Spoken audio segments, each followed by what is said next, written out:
कौन था मेघनाथ, जिसका वध भगवान राम भी नहीं कर सकते थे? ऐसी क्या शक्ति थी उसके पास?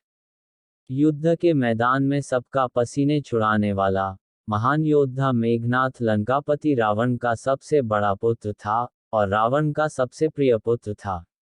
जाने क्यों, रावण बेटे मेघनाथ को अपनी तरह सबसे महान, विद्वान, ज्योतिष, गुणवान, महान योद्धा और सबसे बड़ा ज्ञानी बनाना चाहता था। हिंदू धर्म में सबसे ज्यादा प्रसिद्ध और पवित्र गाथा रामायण है। रामायण में इतने प्रकार के चरित्रों को दर्शाया गया है, जिन्हें समझा आज भी बेहद मुश्किल है। मगर आज के शुभ अवसर पर रामायण के ऐसे ही अद्भुत चरित्र के बारे में बताने जा रहे हैं, जिसका नाम आप कई हजार सालों से सुनते आ रहे हैं। वो नाम है मेघनाथ, जिसे इंद्रजीत के नाम से जाना जाता है। इसलिए आज हम इंद्रजीत के जीवन से जुड़ी कुछ खास बातों को जानेंगे। युद्ध के मैदान में सबका पसीने छुड़ाने वाला महान योद्धा मेघनाथ लंकापति रावण का सबसे बड़ा पुत्र था, और रावण के पहली पत्नी मंदोदरी ने मेघनाथ को जन्म दिया था। उन्होंने अपने पुत्र का नाम मेघनाथ क्यों रखा, इसके पीछे भी एक कहानी है। शास्त्रों के अनुसार जब मेघनाथ का प्राकट्य हुआ था, तब उसके रोने की आवाज एक साधारण बालक की तरह नहीं, बल्कि बादल के गड़गड़ाहट की तरह सुनाई पड़ती थी, जिसके वजह से उस बालक का नाम मेघनाथ रखा गया। क्यों? रावण के प्रिय पुत्र थे मेघनाथ। हिंदू शास्त्रों और ज्योतिष के अनुसार मेघनाथ रावण का सबसे बड़ा पुत्र और लंका युवराज भी था। इसलिए रावण मेघनाथ को सबसे ज्यादा प्यार करते थे। कहते हैं कि जितना बड़ा महान विद्वान ज्योतिष रावण था, उससे भी कहीं ज्यादा गुणवान, महान योद्धा और सबसे बड़ा ज्ञानी वह अपने बेटे मेघनाथ को बनाना चाहता था। इतना ही नहीं, अपने पुत्र को सबसे ज्यादा ताकतवर और अजर अमर बनाने की कामना को लेकर त्रिलोक विजेता रावण ने सभी देवताओं को अपने पुत्र के जन्म के समय एक ही स्थान अर्थात 11वें घर में विराजमान रहने के लिए कहा था। मेघनाथ के जन्म के वक्त रावण को पुत्र से इतना लगाव हो गया था कि उन्होंने ग्रहों की चाल तक बदलने की कोशिश कर डाली। लेकिन भगवान शनिदेव ने रावण की आज्ञा का उल्लंघन करते हुए सारे ग्रहों से अलग 12वें घर में जाकर बैठ गए, ताकि रावण का पुत्र मेघनाथ अजर अमर की उपाधि ना प्राप्त कर सके। कैसे मिला मेघनाथ को ब्रह्मा का वरदान? हिंदू धर्म की पौराणिक कथाओं के अनुसार स्वर्ग पर अपना आधिपत्य जमाने के लिए लंकापति रावण ने देवताओं पर आक्रमण कर दिया था।